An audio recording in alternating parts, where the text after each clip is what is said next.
So can you tell me, how old were you when you entered and why? Oh, sure.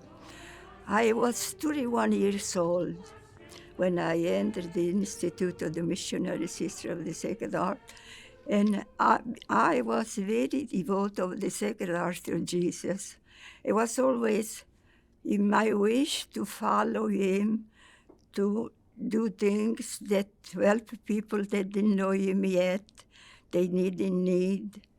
And when I was very young, because the war, my father didn't allow me to enter because he said, it's so much. And I said, no, you are going any place because the war is coming. And then I don't want to worry about to have you far away. So I'm sorry, but I cannot allow you to go, to enter anything out, then be home, to be sure that I know where you, all of you are, can take good care of you and the wartime.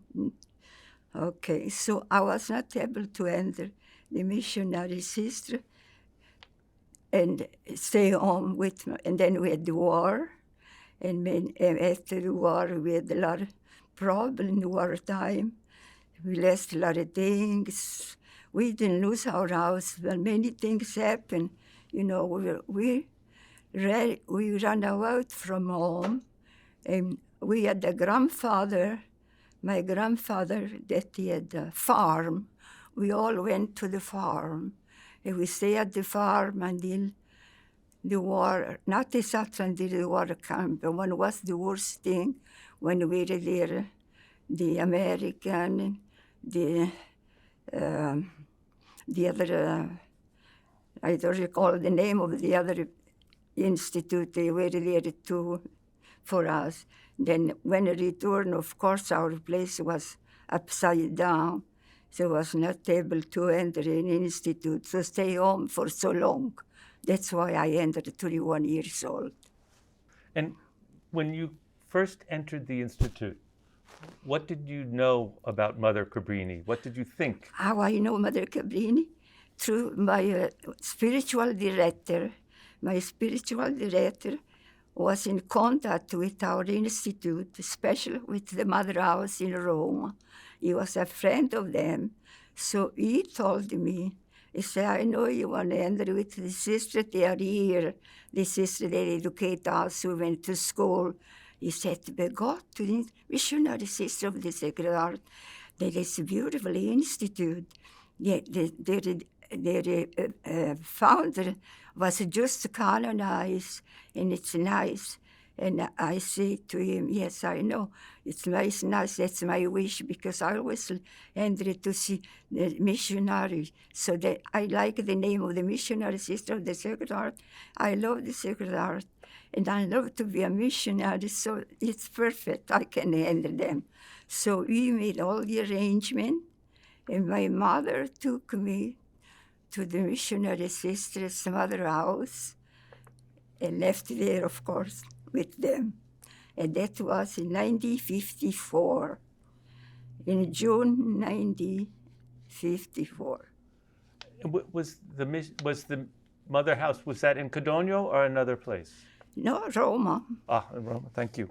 So if I heard correctly, you were a nurse, or you became a nurse. Yes, I did. Can you tell me about this? Well, I learned a lot about being a nurse, very much, because that was my wish, to help everybody, and especially the sick people, you know. And then I had beautiful, always my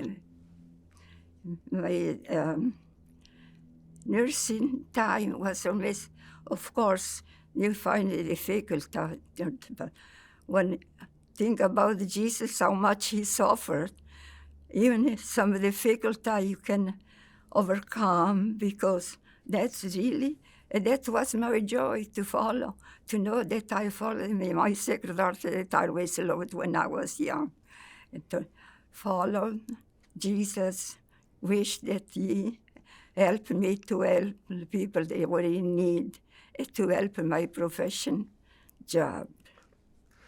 So So that was when you first entered the Institute. What do you feel about the charism now? About the charism now of missionary sisters, of course, is something that you ever knew. It's like your mother. I love very much my institute. And of course, it's not always things that are always perfect, not always easy. But as I said before, when you think about how much God suffered to save us, suffering that we do is nothing. With His help, of course, we can always overcome the difficulty and the things that are always not always perfect. You lived in community. Yes, I do. Tell me about that. Well, of course, I'm in community just lunchtime.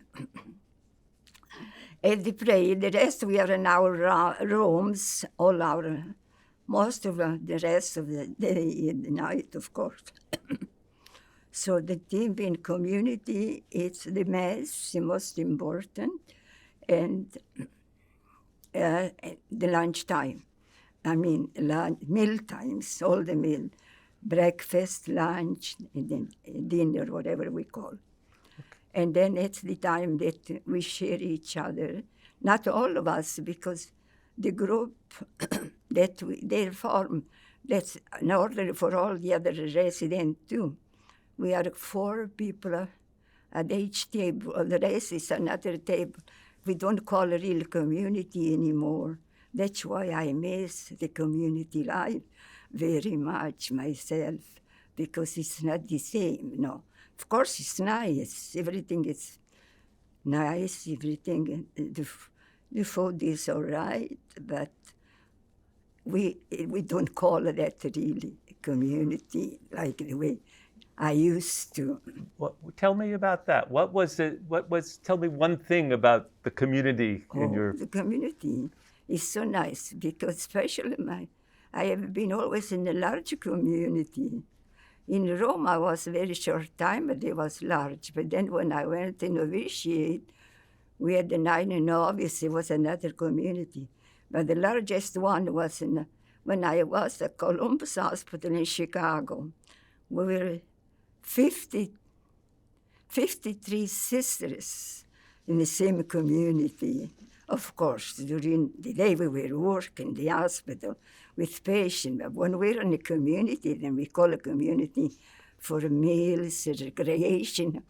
You know, we have a lot in our communities, we have recreation, especially at night. We get together, we have a lot of fun. Like that time that I'm call about Chicago, we didn't have the TV or anything, but we make our communities, you know, joyful, make jokes sometime, or games, or anything that we were in recreation. We call it recreation time. That was really very time of the community. Of course, at the Mass and the Rosary.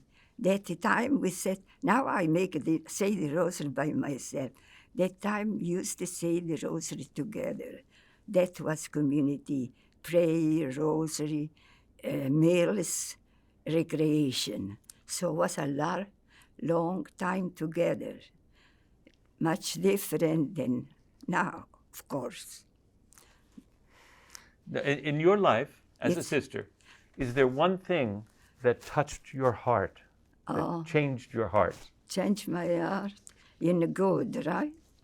When I see someone that did something very special for the others, especially for the poor.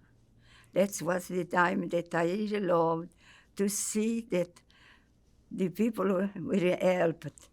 And of course, we have to take care of our patient, but the family too, and the other people that came for some reason or the other. But now I don't recall exactly any name or anything. But there are so many of those things in our religious life, especially in healthcare, in healthcare places, like the hospitals. you find sometimes not just that people are, sometimes see they are poor and you try to help them financially. You cannot do that because we have poverty life, but we refer to the proper place, the proper even to our institute, but the proper place where we can be helped, the people can be helped. But unfortunately, I have so many of them, but I don't recall any name. No problem. No. So in your life now, some of your ministry is with the rosary every day. Yes. Yes. Can you tell me what? Tell me about this. What do you do with the rosary? Say again the word again. When you I say the rosary. Yeah, tell me about how you do this. You move to the television, this thing. Of course, okay? I feel like I say the rosary today for the poor, and I feel to see, of course, watch TV. I choose the thing that it appropriate, and I see on TV like I see the poor, or I see for the sick. I try always to become close to them, that I can really pray with my whole heart, to offer my prayer to the Lord for them. Tell me about how you got your rosary beads. How I got? Oh, the rosary beads I just say now was sent by me, because when I left my convent, I forgot my rosary bead. So I say by telephone to one of my sisters, I say, oh, even I remain my rosary beads in the room. She sent me a new rosary. And I just had one of the priests bless it, the rosary, blessed before I start. And the rosary is in the convent, of course, not in convent, in my room. That's what the rosary I'm using. I have another rose that I just take with me all the time. It's with me in my walker. You can see the way it is, the rosary. Okay. All right? It's not the one really I'm talking about that I receive as a gift, but it's something I like. So you've done many things for many people, and you still do. You pray for people. Yes. Is there one thing that you remember that was very fulfilling, that made you feel that you had done something good, or that God had done something good through you? Oh, something that I find good. That was one time of course I'm Italian, right? An Italian boy had come to our hospital, and the family didn't know that he was there. So I tried to find the address of the family to be sure that the family came in touch with this young man. And the mother and one brother came. That was in Rome, Columbus Hospital in Rome. That's what I remember was the place. And then they came, of course, they visited. We tried to ask them to find a place for them. And then when they left, the patient remained here. But when he died, they came to get him back. It was a peace with them that before he even didn't know he was sick. And then he didn't know he was away. So that remained. And the family became so touched to me that when I got to visit them in Italy, I never had the chance to do. But that was my fault if we were able to find their son. That's beautiful. It's one of those, but there's so many like that. Not to be just the son or something like that. There's so many. Those things that became think about working with people, to be in touch with the people outside of our convent, or even outside our place where we worked.